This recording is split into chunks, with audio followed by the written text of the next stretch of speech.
మొత్తం భారతదేశంలో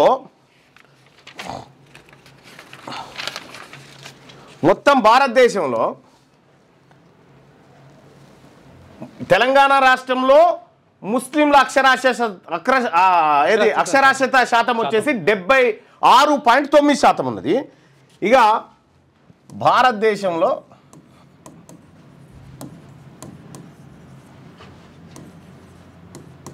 ముస్లిం అక్షరాస్యత IAS IPS భారతదేశంలో ఉన్నటువంటి ముస్లిం IAS IPSలు ఎంతమంది ఉన్నారు? IASలు వచ్చేసి 180 మంది, IPSలు వచ్చేసి 151 మంది. ఇది ముస్లిం మొత్తం IASలో 3.1%, ఇది 3%, అంతే. ఇగో ఇది ముస్లింలు IASలు IPS అధికారులుగా ఇంతమంది ఉన్నారా మొత్తం దాదాపు 10,000 మందిలా. 10,000 మందిలో ఉన్నది గీళ్ళు. వీళ్ళని విద్యాపరంగా ముందుకు తీసుకుపోవాలని 2005లో మన్మోహన్ ప్రభుత్వం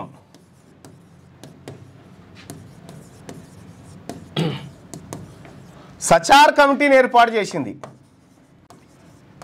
సచార్ కమిటీ ఎట్లా వాళ్ళ జీవితాలను బాగుపరచాలని భారతదేశంలో ఉన్నటువంటి ముస్లింల స్థితిగతులను అధ్యయనం చేయడానికి సచార్ కమిటీని ఏర్పాటు చేసింది. సచార్ కమిటీ నివేదిక ఇస్తే ఇదే కాంగ్రెస్ పార్టీ ప్రభుత్వం సచార్ కమిటీ నివేదికలోంచి ఒకే ఒక్కటి ఏం అమలు చేసింది అంటే మైనారిటీ శాఖ. ఇప్పుడు బీసీలకు కూడా ఈ మైనారిటీ శాఖనే కేంద్రంలో, బీసీలకు సపరేట్ లేదు, ఈ మైనారిటీ కిందనే ఈ ఒక్క శాఖను పెట్టి చేతులు దులుపుకుంది కాంగ్రెస్ పార్టీ ప్రభుత్వం. సచార్ కమిటీ ఏం చెప్పిందంటే ఈ దేశంలో ఎస్సీల కంటే ముస్లింలు ఆర్థికంగా వెనుకబడి ఉన్నారని నివేదిక చెప్పింది. మరి ఇటువంటి ముస్లింల కోసం నువ్వు వాళ్ళని ఏ రంగాల్లో ముందుకు తీసుకురావాలి? ఎడ్యుకేషన్లో ముందుకు తీసుకురావాలి, ఎంప్లాయ్మెంట్లో ముందుకు తీసుకురావాలి. వాళ్ళను ఏది బిజినెస్లు చేసి మోపేడు కొనిస్తావు, మోజు బండ్లు అమ్ముకోవాలనా? వెనుక ఉల్లిగడ్డ కట్టుకొని ఉల్లిగడ్డ ఏమన్నా పండ్లుంటే తట్ట పెట్టుకొని మోపేడు నడుపుకుంటా పోవాలనా ఈ రాష్ట్ర ప్రభుత్వం? ఇదా నువ్వు ముస్లిం విద్య కోసం నువ్వు చేస్తున్నది ఏంది? ఇది తెలంగాణ రాష్ట్రంలో జూబ్లీ హిల్స్ బై ఎలక్షన్స్ కోసం కాంగ్రెస్ పార్టీ ఆడుతున్నటువంటి నయా డ్రామా. ఇది కాంగ్రెస్ పార్టీ ఆడుతున్నటువంటి నయా డ్రామా. ఈ 2 కొత్త స్కీమ్స్ ఇప్పుడు ఎందుకు గుర్తుకొచ్చినాయి? మీకు దమ్ముంటే కాంగ్రెస్ పార్టీ ప్రభుత్వానికి చెప్తున్నా, జూబ్లీ హిల్స్లో కాకుండా ఇంకెక్కడన్నా ఈ పైలట్ ప్రాజెక్టు పైలట్ ప్రాజెక్ట్ ఇక జూబ్లీ హిల్స్లోనే స్టార్ట్ అవుతుంది ఇది. ఎందుకంటే జూబ్లీ హిల్స్ ఎలక్షన్స్ కదా, పైలట్ ప్రాజెక్ట్ కింద ఇదే అంటారు. ఇక 2 రకాల మోసాలు చేయబోతా ఉంది. ఇందులో ఒకటి మనం ముస్లిం సోదరులు అబ్జర్వ్ చేయాల్సింది, ఈ నెల 20 నుంచి అంటే ఇవాళ నుంచి వచ్చే నెల 6 తారీఖు వరకు 6 వరకు ఆన్లైన్లో దరఖాస్తులు.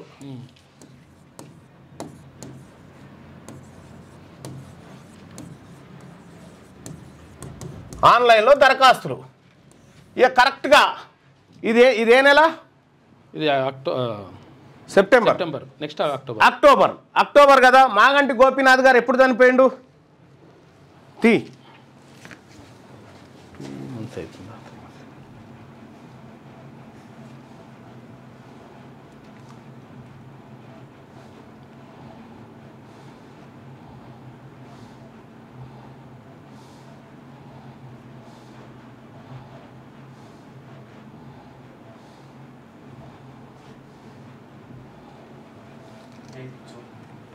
June 8 June 8 June.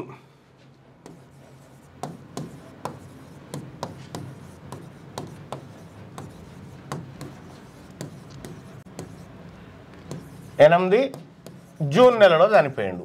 ఓకేనా? అయితే ఒక ఎమ్మెల్యే చనిపోయిన తర్వాత 6 నెలల లోపల ఎన్నికలు నిర్వహించాలి. అంటే జూన్ నుంచి ఎప్పటి వరకు అన్నట్టు డిసెంబర్ వరకు అన్నట్టు. డిసెంబర్ వరకు, డిసెంబర్ లోపల ఎన్నికలు నిర్వహించాలి. డిసెంబర్ 8 తారీఖు లోపల ఎన్నిక ప్రక్రియ అయిపోవాలి ఆల్రెడీ. సో ఈ ఎన్నికలు నిర్వహించడానికి ఎలక్షన్ కమిషన్ ప్రాసెసింగ్కి ఎన్ని రోజులు టైం తీసుకుంటుంది? దాదాపు ఒక 2 నెలల పైచిలకు కాలం తీసుకుంటుంది. 45 రోజులు అట్లా, 45 నుంచి 2 నెలల దాకా తీసుకుంటుంది. 2 నెలలు తీసుకుంటుంది. ఇప్పుడు ఏంది సెప్టెంబర్, అక్టోబర్ 6 తారీఖు నాడు, అంటే కరెక్ట్గా అక్టోబర్ 7కో 8కో నోటిఫికేషన్ వస్తుంది. అక్టోబర్నే వస్తుంది మొత్తం మీద. అక్టోబర్ 7కో 8కో నోటిఫికేషన్ వస్తుంది. ఈ నోటిఫికేషన్ కోసం, ఈ నోటిఫికేషన్ అనగానే మేము దరఖాస్తులు తీసుకున్నాం ఇద్దాం అనుకున్నాం కానీ మోసం అయిపోయింది, ఎలక్షన్ కమిషన్ పాడుగా నోటిఫికేషన్ వేసింది అని చెప్తారు ఏడా జూబ్లీ హిల్స్లో ఉన్న ముస్లింలకు. నీవు ఈ ముస్లింలకు కాంగ్రెస్ పార్టీ మేనిఫెస్టోలో ఇచ్చినటువంటి హామీలు ఉన్నాయి కదా, అందులో ఎన్ని అమలు చేసినావు చెప్పు? ఏమి అమలు చేయకపోగా కేవలం జూబ్లీ హిల్స్లో ఉన్నటువంటి ముస్లిం ఓట్లను మభ్యపెట్టడానికి కాంగ్రెస్ పార్టీ చేస్తున్నటువంటి ఎత్తుగడ. ఈ కాంగ్రెస్ పార్టీకి చిత్తశుద్ధి ఉంటే మీ యూపీఏ గవర్నమెంట్ తీసుకొచ్చినటువంటి సచార్ కమిటీ నివేదికను ఈ దేశంలో ఎందుకు అమలు చేయలేదు? ప్రత్యేక కమిషన్ పెట్టాలనేటువంటి నిర్ణయాలను ఎందుకు పక్కన పెట్టిరు? ఇక్కడ సచార్ కమిటీ నివేదిక ఆధారంగా ఈ రాష్ట్ర ప్రభుత్వం గుర్తించిన ముస్లింల సాధక బాధకాలు ఏంటి ఉన్నాయా? నువ్వు ఏమంటున్నావు? ఇక్కడ దరఖాస్తులు పెట్టుకో అన్నట. ఎవరు? ఒంటరి మహిళలు, దూదేకుల వాళ్ళు, వీళ్ళందరూ కూడా ఫకీర్లు దరఖాస్తులు పెట్టుకో అన్నట. మరి మొన్న 2025లోనే కదా ప్రతి మనిషి కులము, గోత్రము, నక్షత్రము, ఆదాయము అన్ని లెక్కలు నీ దగ్గర ఉన్నాయి కదా. అన్ని లెక్కలు సమగ్ర కుటుంబ సర్వే లెక్కలు నీ టేబుల్ ముంగటనే ఉన్నాయి కదా. ఏ ముస్లిం ఒంటరి మహిళ, ఏ ముస్లింకు ఏం లేదు, ఏ ముస్లిం బతికెట్లుందో నీ టేబుల్ ముంగట లెక్క ఉంది కదా, ఆ లెక్క తీసి ఇవ్వచ్చు కదా. ఈ దరఖాస్తుల దుకాణం ఏంది? మళ్ళా ఈ దరఖాస్తుల దుకాణం ఏంది? నువ్వు మోసం చేయడానికి, నువ్వు బీసీ ముస్లింలను మోసం చేయడానికి ఈ డ్రామా ఆడతావు నువ్వు, ఇంకొకటి ఏమీ లేదు. అందుకోసమే ముస్లిం భాइयों बहनों, ये कांग्रेस पार्टी आपको और एक बार धोखा देने के लिए ये 2 स्कीम, क्या है वो स्कीम्स लेके आया? इंदिरम्मा माइनॉरिटी महिला योजना, రేవంత్ అన్న కా సహారా మిస్కిన్ కే లియే కింద ఫకీర్ దూదేకుల వర్గాలకు మోపేళ్ళు అంటే లూనాలు. మీరు మోజు బండ్లు అమ్ముకోర్రి, మీరు మోజు బండ్లు పెట్టుకోర్రి, ఉల్లిగడ్డలు అమ్ముకోర్రి, పండ్లు అమ్ముకోర్రి, చెప్పుల షాపు కాడ ఉండుర్రి, పంచర్ షాపులు పెట్టుకోరు. ఇగో ఇది కాంగ్రెస్ పార్టీ విధానం. ఏ ఒక్క ముస్లిం కన్నా ఇక్కడ ఏది కొడంగల్ ఎత్తిపోతల పథకంలో ఒక ముస్లిం కాంట్రాక్టర్కి ఒక ప్యాకేజ్ ఇచ్చినావా చూపెట్టు. ఒక ముస్లిం కాంట్రాక్టర్కి ఈ మన ప్రభుత్వ స్కీమ్లలో ఏ స్కీమ్లో అతని కాంట్రాక్ట్ ఇచ్చినావు చూపెట్టు. ఒక ముస్లిం కాంట్రాక్టర్ని తయారు చేసినావా? కనీసం ముస్లిం మంత్రి లేడు. ముస్లిం మంత్రి లేనటువంటి ఏకైక ఇప్పుడు పెడతా ప్రభుత్వం మనది తెలంగాణ. ఈ విషయంలోనే ఇప్పుడు పెడతానంటు నిన్న ప్రకటించిండు ముస్లిం మంత్రిని పెడతాడు. ఇప్పుడు ఎందుకు? ఓట్లున్నాయి కదా, ఓట్లున్నాయి కాబట్టి పెడతానటువంటి డ్రామా ఇదంతా. ఏ నాటక్ నై చలేగా రేవంత్ జీ. అక్కడ కేసీఆర్ ఏమో मैं शाद नगर में ऐलान करता हूं, बीआरएस पार्टी एमपी को जिताए तो 4 महीने की अंदर ही 12% रिजर्वेशन अमल करके बताऊंगा, ये केसीआर का वायदा है, मैं वायदा पे पक्का रहूंगा అని ఆడ చెప్పి ఆయన 10 ఏళ్ళైండు. 10 ఏళ్ల నుంచి వాళ్ళ రిజర్వేషన్ పెంచకపోగా ఉన్న వాళ్ళ జీవితాలను నాశనం చేసిండు. ఇప్పుడు ఈయన. అందుకోసమే ముస్లిం సోదరులారా, మన బతుకులు మారాలంటే మన పిల్లలకు మంచి ఎడ్యుకేషన్ దక్కాలి, మనకు కార్పొరేట్ లెవెల్లో ఫ్రీ ఎడ్యుకేషన్ ఉండాలి, మనకు కష్టపడి పని చేయడానికి అవకాశాలు ఏర్పడాలి. ఈ మొప్పైడ్లతోనో వీలేసే బిచ్చం ద్వారానో మన బతుకులు మారవు. ఇదంతా ఎన్నికల స్టంట్. అందుకోసమే నిన్న వరంగల్లో మన పార్టీ తెలంగాణ రాజ్యాధికార పార్టీ వరంగల్ డిక్లరేషన్ ప్రకటించింది. నిన్న రాష్ట్ర స్థాయి సమావేశం అక్కడ నిర్వహించి అందులో ప్రధానమైనటువంటి డిక్లరేషన్ వివరాలని ఇప్పుడు మీ ముందు చెప్తా. తెలంగాణ రాజ్యాధికార party Warangal declaration professor Jayashankar సార్ను తెలంగాణ జాతిపితగా ప్రకటించడం మా మొట్టమొదటి తీర్మానం. అది తెలంగాణ రాష్ట్రాన్ని సాధించడం కోసం తన జీవితాన్ని తర్పణం చేసినటువంటి ఈ తెలంగాణ మహాత్ముడు ప్రొఫెసర్ జయశంకర్ సార్ను తెలంగాణ జాతిపితగా ప్రకటించడం. ఒకవేళ ఈయన కాకుండా ఈయన ప్లేస్లో ఇంకో రెడ్డి అని ఉంటే ఈ పాటికే ప్రకటిద్దురు. జయశంకర్ సార్ను ప్రకటించట్లేదు. అందుకనే తెలంగాణ ఉద్యమకారుల ఆకాంక్షలకు ప్రతిరూపమైనటువంటి ప్రొఫెసర్ జయశంకర్ సార్ను తెలంగాణ జాతిపితగా మేము ప్రకటిస్తా ఉన్నాము, మీరు చేయకపోతే మేము చేసి చూపెడతాం. జీవితం మొత్తం కూడా అంకితం చేసిండు తెలంగాణ. ఇక రెండోది, తెలంగాణ రాజ్యాధికార పార్టీ వరంగల్ డిక్లరేషన్ 2. ఇది కొండా లక్ష్మణ్ బాపూజీకి భారతరత్న కోసం డిమాండ్. కొండా లక్ష్మణ్ బాపూజీ ప్రత్యేక తెలంగాణ రాష్ట్రం కోసం బడుగు బలహీన వర్గాల జీవితాలు మారాలని చెప్పి తన మంత్రి పదవిని త్యాగం చేసిన మొట్టమొదటి వ్యక్తి కొండా లక్ష్మణ్ బాపూజీ. ఈ కొండా లక్ష్మణ్ బాపూజీ తన జీవితం అంతా ఈ వర్గాల కోసం పనిచేసిండు కాబట్టి, తెలంగాణ కోసం పనిచేసిండు కాబట్టి ఆయనకు భారతరత్న ఇవ్వడం కోసం ఈ రాష్ట్ర అసెంబ్లీ తీర్మానం పెట్టాలి. లేదంటే రేపటి బీసీ ప్రభుత్వం ఖచ్చితంగా పెట్టి తీరుతుంది. ఇక మూడోది, తెలంగాణ రాజ్యాధికార పార్టీ వరంగల్ డిక్లరేషన్ భూమి లేని బీసీ నిరుపేదలకు 2 ఎకరాల భూ పంపిణీ. తెలంగాణ రాష్ట్రంలో భూమి లేని బీసీ కుటుంబాలకు ప్రతి కుటుంబానికి 2 ఎకరాల చొప్పున భూమి పంపిణీ. ఒక ఆయన అంటాడు, పాపం ఎట్లా పంచుతారు, ఎట్లా పంచుతారయా అని అంటాడు. ప్రభుత్వము తెలంగాణ రాష్ట్రం వచ్చిన తర్వాత కొన్ని లక్షల ఎకరాల భూములు ప్రభుత్వం సేకరించింది కదా రైతుల దగ్గర, 10 లక్షలు 5 లక్షలు ఇచ్చి. ఇక్కడ ల్యాండ్ సీలింగ్ యాక్ట్ను తుంగలో దొక్కిరు కదా, ఆ లూపోల్స్ ద్వారా అనేక లక్షల ఎకరాలు కేసీఆర్ 10 ఏళ్లలో కొత్తగా 25 లక్షల ఎకరాలు పుట్టించిండు కదా, 25 లక్షల ఎకరాలు అవి అట్లా ఉన్నాయి. తక్కువ పడితే భూసేకరణ చేపడుతుంది ప్రభుత్వం. ఇప్పుడు ఇస్తారు కదా 5 లక్షలు 10 లక్షలు, రేపు మీ అప్పర్ క్యాస్ట్ వాళ్ళ భూములకు కూడా 5 లక్షలు 10 లక్షలు ఇచ్చి తీసుకుంటుంది ప్రభుత్వం, బీసీలకు పంచుతుంది. ఇప్పుడు ఎంతమందికి లేవు? 75 లక్షల మందికే లేవు. 2 ఎకరాలు ఇచ్చినా కానీ 1,50,000 ఎకరాలు అయితే మస్తు అయిపోతుంది.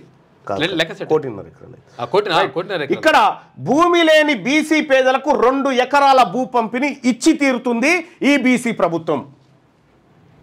అలాగే వరంగల్ డిక్లరేషన్ తెలంగాణ రాజ్యాధికార పార్టీ ప్రతి సంవత్సరం బీసీల కోసం 1,00,000 కోట్ల బడ్జెట్, మొత్తం 3,04,000 కోట్ల బడ్జెట్లో రేవంత్ రెడ్డి ప్రభుత్వం కామారెడ్డి డిక్లరేషన్లో ఇచ్చిన హామీని తుంగలో దొక్కుతూ ప్రతి ఏడాది బీసీలకు 20,000 కోట్లు పెడతామని చెప్పి మొదటి ఏడాది 9,200 కోట్లు పెట్టి కేవలం 2,500 కోట్లు కూడా ఖర్చు చేయలేదు ఫస్ట్ ఏడాది. ఇక రెండోసారి మళ్ళీ 11,000 కోట్లని పెట్టి దాంట్లో కూడా ఖర్చు చేసింది ఏమీ లేదు. కాబట్టి బీసీ ప్రభుత్వం ఒకేసారి ఒకే బడ్జెట్లో ప్రతి ఏడాది 1,00,000 కోట్ల రూపాయలు బీసీల బడ్జెట్గా పక్కకు పెట్టబోతా ఉంది. బీసీల బతుకులు ఇక గిట్ల మారుతాయి. ఇక తెలంగాణ రాజ్యాధికార పార్టీ వరంగల్ డిక్లరేషన్ రాష్ట్రంలో ఇల్లు లేని అగ్రవర్ణ పేదలకు, ఇల్లు లేనటువంటి అగ్రవర్ణాల్లో ఉన్నటువంటి పేదలు ఎవరైతే ఉన్నారో వాళ్ళకి ఇల్లు కట్టించిస్తాం.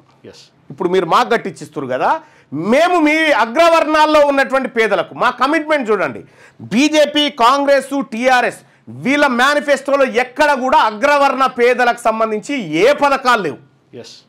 మొట్టమొదటిసారిగా తెలంగాణ రాజ్యాధికార పార్టీ వరంగల్ డిక్లరేషన్లో అగ్రవర్ణ పేదలకు పక్కా ఇల్లు కట్టిస్తామని చెప్పి హామీగా తీసుకొస్తా ఉంది. ఇది ఈ 10 పాయింట్స్ హామీగా తీసుకొస్తా ఉన్నాం.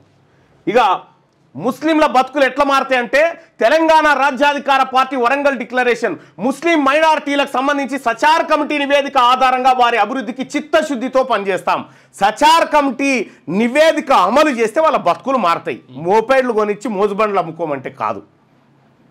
ఇది ముస్లింల పట్ల. ఇక అలాగే తెలంగాణ రాజ్యాధికార పార్టీ వరంగల్ డిక్లరేషన్ విద్యా ఉద్యోగ రంగాల్లో జనాభా ప్రాతిపదికన రిజర్వేషన్లు అమలు చేస్తాం. అంటే ఎవరి జనాభా ఎంతో వారికంతా,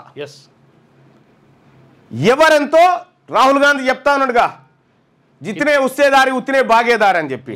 ఈ ఇస్సేదారి బాగేదారికి తెలంగాణ రాష్ట్రంలో సరైన అర్థమే చూపించింది మీ రెడ్డి ప్రభుత్వం. కాబట్టి రేపటి బీసీ ప్రభుత్వం మీరెంతో మీకంతా, బడ్జెట్లో కానీ అవకాశాల్లో కానీ ఉద్యోగాల్లో కానీ అన్ని రకాలుగా ఆర్థికంగా కానీ ఎవరెంతో వారికంతా. ఇక తెలంగాణ రాజ్యాధికార పార్టీ వరంగల్ డిక్లరేషన్. వరంగల్ నగరాన్ని రాష్ట్రానికి 2వ రాజధానిగా ప్రకటిస్తాం.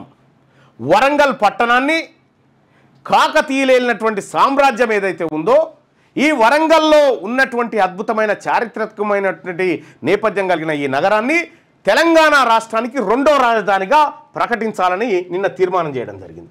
అలాగే తెలంగాణ రాజ్యాధికార పార్టీ వరంగల్ డిక్లరేషన్ మహిళలకు 33% రిజర్వేషన్ అమలుతో పాటు 50% ఉన్నారు మహిళలు, 33 కాదు. కాబట్టి మహిళలకు 50% వాటా దక్కడం కోసం పెంచడం కోసం శాయశక్తులా కృషి చేస్తాం. ఇక తెలంగాణ రాజ్యాధికార పార్టీ వరంగల్ డిక్లరేషన్ అందరికీ నాణ్యమైన విద్య అందిస్తాం. అందరికీ, అందులో అగ్రవర్ణాల పేదలు కూడా ఉంటారు. అందరికీ నాణ్యమైన విద్య, నాణ్యమైన వైద్యం, అందరికీ ఫ్రీగా. ఇవి మా వరంగల్ డిక్లరేషన్లో. వీటి ద్వారా బతుకులు మారుతాయి. వీటి ద్వారా ప్రజల మంచి కోరుకున్న వాళ్ళం అవుతాం. కానీ ఎలక్షన్ల కోసం డ్రామాలాడి ఇక్కడ జూబ్లీ హిల్స్ ఎలక్షన్స్ కోసం ఈ జూబ్లీ హిల్స్ దరఖాస్తులను రేపు పొద్దుగాల ఫస్ట్ పరిశీలిస్తారు. ఎవరెవరు వచ్చినాయి, ఎవడెవడు దరఖాస్తు పెట్టుకుని, ఎవడెవడు ఇంట్రెస్ట్గా ఉన్నానో ఆ డాటా తీసి కాల్ సెంటర్ తోటి మీకు వస్తుంది, మీరు రెడీగా ఉండండి, ఈ ఎలక్షన్ అయిపోగానే వేస్తామని ఫోన్లు చేయించి ఓట్ల కోసం అన్నట్టు ఈ డాటా డ్రామా అంతా. అందుకోసమే मुस्लिम भाइयों बहनों, हमारे प्यारे बीसी मुस्लिम भाइयों बहनों, कांग्रेस ने जो वादा कर रही वो भी झूठा है. ये चुनाव होने के बाद आपको धोखा देने के लिए तैयार है कांग्रेस पार्टी. मुस्लिम के लिए इस राज्य में जो लोग करते वो तेलंगाना राज्याधिकार पार्टी करते ओनली. కాబట్టి ఈ మోసపూరితమైనటువంటి నీకు దమ్ముంటే, ఇదే కాంగ్రెస్ పార్టీకి దమ్ముంటే ఈ స్కీము 30 కోట్లు ఏ లెక్కన ఎంతమంది దరఖాస్తు చేసుకున్నారో లెక్క రావాలి కదా. మరి 30 కోట్లు ఎట్లా పెట్టినావు కరెక్ట్గా? నువ్వు దరఖాస్తు చేసుకున్నాక ఎన్ని పైసలు కావాలనేది లెక్క రావాలి కదా. నువ్వు దరఖాస్తు పెట్టుకుని 1000 మంది దరఖాస్తు చేసుకుంటే 1000 మందికి ఒక్కొక్క కోటి చొప్పున గిట్ ఇస్తే ఈ 10 కోట్లు అవుతాయి అని చెప్పొచ్చు. నీకాడ దరఖాస్తులే రాలే, ఎంతమంది దరఖాస్తు చేసుకురో లేవు, కానీ 30 కోట్లను ఏంది ఈ మభ్య పెట్టడానికి వాడుతున్నటువంటి సంఖ్య. తస్మాత్ జాగ్రత్త. మీ వ్యాపారం అభివృద్ధి కావాలని కోరుకుంటున్నారా? అయితే వెంటనే క్యూనస్ని సంప్రదించండి. Schools, colleges, banks, shops, office promotions, land promotions, political promotions, restaurant promotions, hospital promotions, పుట్టినరోజు వేడుకలు, శుభకార్యాలు, వ్యాపారాలు ఏవైనా, సందర్భం ఏదైనా ఇప్పుడే క్యూనస్ ద్వారా తెలియజేయండి. మీ వ్యాపారాన్ని అభివృద్ధి చేసుకోండి.